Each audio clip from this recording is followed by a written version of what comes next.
কাপড়ের কাপড় তখনই পরা হয় যখন একটা মানুষের দেওয়ালে পিঠ থেকে যায়। একটা মানুষ কখন রাজপথে দাঁড়ায়?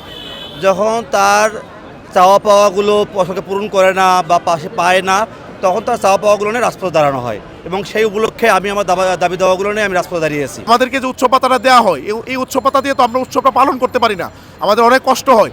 আমরা আমাদের সন্তানের কাছে আমাদের মাথাটা ছোট হয়ে যায় ঈদ আসলে। অধিকাংশ এমপিভুক্ত শিক্ষক কুরবানিটা পর্যন্ত দিতে পারে না। একজন শিক্ষক বিএ পাশ করে, এমএ পাশ করে সারা দেশের সকল শিশুদেরকে মানুষ করার তারা দায়িত্ব পালন করে। এই মানুষটা ঈদের দিন কুরবানি না দিতে পারার কারণে তার বাচ্চা, তার স্ত্রী, মা বাবা, সমাজ সবার কাছে তার মাথাটা নিচু হয়ে যায়। যেখানে 97% বেসরকারি শিক্ষক আর 3% সরকারি শিক্ষক, তাদের বেতন এবং আমাদের বেতনের মধ্যে সব কিছুতেই বৈষম্য সৃষ্টি করা হচ্ছে। আমাদেরকে 25% উৎসব ভাতা দেওয়া হচ্ছে, অথচ ওনারা পাচ্ছেন 100%। এই 25% উৎসব ভাতা দিয়ে আমরা কি করতে পারি? আমাদের এন্ট্রি লেভেলে 12,500 টাকা বেতন দেওয়া হয়, যার প্রায় 3,000 3,500 টাকার মতো উৎসব ভাতা আসে। সেটা দিয়ে আমরা কিভাবে কুরবানি দেই? আমাদের বাচ্চাদের কিভাবে আমরা বড় কাপড়, জামা কাপড় কিনে আমরা নিজেরাই কিভাবে করি? আমাদের এক দাবি জাতীয়করণ। শিক্ষক হলো জাতির মেরুদণ্ড, সেই শিক্ষকরা কেন এখানে থাকবে? তাদের তো এই রাজপথে থাকার কথা না। আমরা শিক্ষক হয়ে আমরা রাজপথে কেন আসবো? আমাদের প্রিয় স্থান, আমাদের প্রিয় বিদ্যাপীঠ, প্রিয় ক্লাসরুম।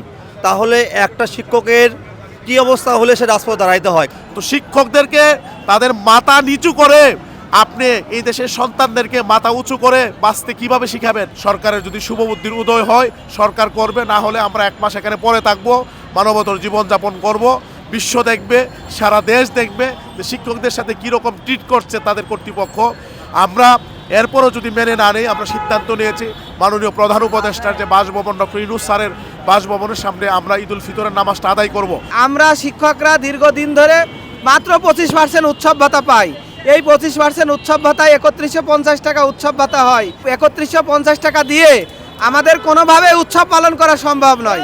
আমরা সরকারকে বলতে চাই যে আমরা 97% শিক্ষা ব্যবস্থার প্রতিনিধিত্ব করি এমপিওভুক্ত শিক্ষকরা। এমপিওভুক্ত শিক্ষা জাতীয়করণের লক্ষ্যে আজকে 22তম দিনে আমরা এই জাতীয় প্রেস ক্লাবের সামনে অবস্থান করতেছি। আমাদেরকে 1000 টাকা টুপ বরাদ্দ হিসাবে বাড়ি ভাড়া দেওয়া হয়। এই 1000 টাকা বাড়ি ভাড়া দিয়ে ঢাকা শহরে কি থাকা যায় কিনা? মেডিকেল ভাতা দেওয়া হয় 500 টাকা, যেখানে একজন ডাক্তারের ভিজিটেই 500। এখানে 97% এমপিভুক্ত শিক্ষক আর 3% হচ্ছে সরকারি শিক্ষক। তো সরকারি শিক্ষকরা যেই রকম ভাতা পাচ্ছে আমরা সেটাই চাচ্ছি। আমরা চাচ্ছি আমাদের শতভাগ সরকারি নেমে উচ্চ ভাতাটা দেওয়া হোক। জাতির কাছে প্রশ্ন, আপনারা কি সত্যিকার অর্থে শিক্ষা ব্যবস্থার উন্নতি চান, না বাংলাদেশের শিক্ষা ব্যবস্থা ধ্বংস করে এই শিক্ষা ব্যবস্থাকে পৃথিবীতে বাংলাদেশের শিক্ষা ব্যবস্থাকে নষ্ট করতে চান? আমাদের দাবি হলো এই ঈদের আগে শতভাগ উৎসব ভাতার প্রজ্ঞাপন দিতে হবে, তা না হলে শিক্ষকরা প্রেস ক্লাবের থেকে উঠবে না। দেখা যায় আমাদের শিক্ষকরা যে বেতন পায়, আমাদের চেয়ে আর লয়ার লেভেলে যে কান্ট্রি আছে তাদের শিক্ষকদের মর্যাদা আরও বেশি, বেতন আরও বেশি।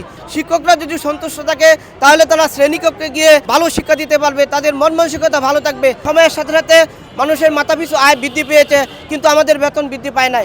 আমাদের দ্রব্য সামগ্রীর মূল্য বৃদ্ধি পেয়েছে। আমাদের এই আন্দোলন সফল হলে একজন শিক্ষার্থী এখন তাদেরকে প্রতি মাসে 200 থেকে নিয়ে 3000 টাকা পর্যন্ত তাদেরকে বেতন দিতে হয়।